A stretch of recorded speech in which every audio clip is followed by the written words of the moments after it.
Quais são as passagens bíblicas, portanto, que mencionam o anticristo? Ou pelo menos fazem referência àquilo que João chama de anticristo. Nós vamos começar pelo Evangelho de João, capítulo 5, versículo 41. Eu coloquei em forma de gráfico aí, porque você pode ver que elas se complementam. Evangelho de João, capítulo 5, versículo 41. Não é 41, deixa eu ver que está pequenininho para mim aqui, 43. Eu vim em nome do meu Pai, e vocês não me recebem. Se vier outro em seu próprio nome, vocês certamente o receberão. Na língua grega, esse se vier outro pode ser traduzido de outras maneiras. Pode ser quando ou se. Como aquela passagem de João 14, 1 a 3. Não se turbe o vosso coração, credes em Deus, crede também em mim, na casa de meu Pai há muitas moradas, se assim não for, eu vou-lhe teria dito, pois vou preparar o lugar. E quando for, essa passagem, e quando for, e vos preparar lugar, voltarei. Algumas Bíblias trazem, e se eu for e vos preparar lugar, na verdade é quando, não é uma coisa assim, se, talvez apareça, talvez não, é quando. Então você pode ler aqui, e quando vier outro em seu próprio nome, vocês certamente receberão. Quem é esse outro que virá em seu próprio nome? Evidentemente que é um falso Messias. Mateus capítulo 24, Jesus também fala que viriam falsos mestres, falsos cristos. Eu vou ler para vocês aqui. Mateus capítulo 24, versículo 4 em diante. Tenham cuidado para que ninguém os engane, porque muitos virão em meu nome dizendo, eu sou o Cristo, e enganarão a muitos. E vocês ouvirão falar de guerras e rumores de guerras. Fiquem atentos e não se assustem, porque é necessário que isso aconteça, mas ainda não é o fim. Jesus falou que haveriam de vir falsos mestres e falsos cristos, e enganariam a muitos. Então, em João, Jesus fala, vocês não me recebem, mas quando eu vi em nome do Pai, vocês não me recebem. Quando vier outro, falando no nome dele, vocês o receberão. Esse outro é um falso mestre. Um falso Messias. E aqui em Mateus 24, ele falou, virão muitos em meu nome dizendo, eu sou o Cristo. Então a gente aprende que, embora exista um anticristo maior, vou mostrar isso melhor daqui a pouco, haverá muitos falsos profetas e falsos cristos, no plural, ao longo da história. Aí, quando nós vamos a Apocalipse 17, você tem a referência a uma mulher prostituta que está montada sobre a besta e persegue o povo de Deus. Ali você vê todo um conglomerado que também aponta para esse trabalho do anticristo. E todos esses textos que eu li até agora de Jesus e fiz referência ao Apocalipse 17 e Apocalipse 13 também, não posso esquecer de Apocalipse 13, que é a besta do Apocalipse. Todos eles parecem ecoar de uma maneira ou de outra Daniel capítulo 7 e 8, que eu fiz referência para vocês. Tá bem? Depois lê com calma. Lê Apocalipse 13, Apocalipse 17 e compare com Daniel capítulo 7 e capítulo 8, especialmente a parte que fala de um pequeno chifre. Bom, continuando, na segunda carta de Paulo aos Tessalonicenses, Paulo também vai falar da figura desse homem ímpio, desse anticristo. Eu vou ler para vocês aqui. Segunda carta de Paulo aos Tessalonicenses, capítulo 2, eu vou ler do verso 3 em diante. Diz assim, ninguém de nenhum modo os engane. Engraçado, a mesma coisa que Jesus falou, né? Vejam que ninguém engane vocês.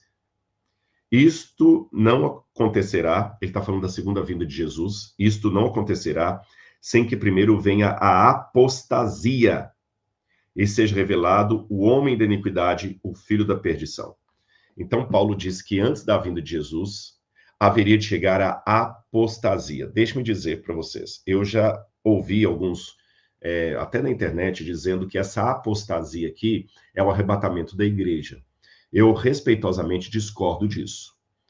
A palavra apostasia é uma palavra que vem do grego apostasis, que significa ruptura, separação, alguém que vai para longe de. Então, apó é movimento para fora. Então, apostasis, aquele que vai para fora. Apóstolo, aquele que viaja. Então, alguns defensores do dispensacionalismo e pré-tribulacionistas dizem que a apostasia que é o arrebatamento da igreja.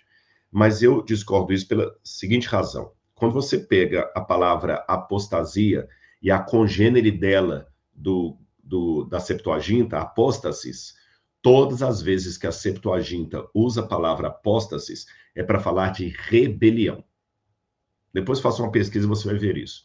O que é a Septuaginta, Rodrigo? A Septuaginta foi uma tradução que judeus que viveram na época de Ptolomeu fizeram do hebraico e do aramaico para o grego. Foi a primeira tradução propriamente dita da Bíblia. A Septuaginta ela foi traduzida para o grego, por isso tem o nome de Septuaginta, porque alguns, diz a lenda, que foram 72 judeus que a traduziram, diz a lenda. Por isso ela recebeu o nome de a versão dos 70, ou Septuaginta, e na época dos gregos, do helenismo, eles traduziram as escrituras em hebraico para o grego. E aí você tem algumas palavras hebraicas, como a palavra mará e a palavra shanad. Tanto mará como shanad significam rebelião, rebeldia, quebra de aliança. E eles traduziram essa palavra por apostasis. Em nenhuma vez a palavra apostasia foi traduzida como simplesmente um departure, uma partida de alguém. Além disso, se você olhar todos os apologetas cristãos do primeiro, segundo, terceiro século, interpretavam a apostasia como sendo a rebeldia, a quebra da aliança do povo de Deus. E assim também teólogos protestantes e tudo mais. Então, a apostasia aqui, para mim, não é arrebatamento da igreja. É quando a igreja quebra a aliança com Deus, à semelhança do que fizeram os judeus no passado, quando desviaram do caminho. Então, a apostasia, até hoje a gente usa essa linguagem na igreja. Quando uma pessoa desvia da fé, um desviado, como as pessoas falam, ele é um apóstata, um apostatado. Ele apostatou da fé, ele quebrou a fé, ele agora se tornou um herege. Então, o que Paulo está falando, que antes da vinda de Cristo, chegaria a apostasia. Então, para Paulo falar a apostasia, reapostasia, Paulo está falando de uma grande ruptura do cristianismo. Paulo não está falando aqui de um irmão que larga a fé ou de um outro que faz um movimento dissidente. Tem que ser uma coisa realmente assim grande o bastante para ser elencado no cronograma histórico da igreja. E Paulo fala que viria a apostasia e aí seria revelado o homem da iniquidade, o filho da perdição. E qual a característica desse homem da iniquidade, esse filho da perdição? Ele se opõe e se levanta contra tudo que chama Deus e é objeto de culto, a ponto de assentar-se no santuário de Deus. Novamente, muitos intérpretes dispensacionalistas acreditam, então, que o anticristo iria reconstruir o templo em Jerusalém e vai se assentar no templo em Jerusalém. Porque aqui fala que ele se assenta no santuário de Deus, então o templo de Jerusalém. E como o templo de Jerusalém hoje está destruído, desde os romanos no ano 70, então ele tem que reconstruir um templo em Jerusalém para sentar ali. Mas eu também não concordo com essa visão, vou explicar aos irmãos por quê. A palavra que aparece para santuário de Deus aqui na Bíblia, a palavra naos. Naos ton theon. Essa palavra naos ton theon, o santuário de Deus, tuteu, perdão, eu falei errado aqui o grego, viu? Naos tuteu, santuário de Deus. Ele não está falando do templo em Jerusalém. Todas as vezes que no Novo Testamento fala do templo, a palavra que aparece é hieron.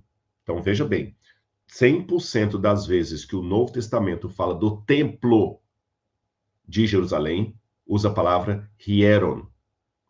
Todas as vezes no Novo Testamento que fala de santuário, usando a palavra naos, refere-se ao santuário celestial ou à igreja.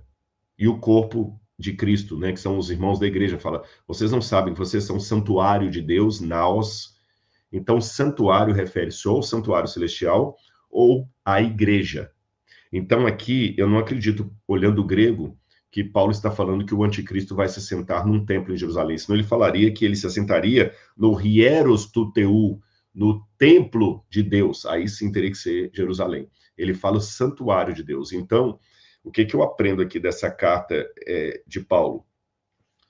Que antes da volta de Jesus, teria uma grande apostasia da igreja, uma quebra das verdades divinas, e seria revelado o homem da iniquidade, o filho da perdição, que se assenta na igreja de Deus, ostentando-se como se fosse o próprio Deus, e se levanta contra todo objeto de culto, quer dizer, ele vai até ser um sujeito, quase que um, não vou chamar de déspota, mas alguém que vai aliciar todo mundo para o lado dele.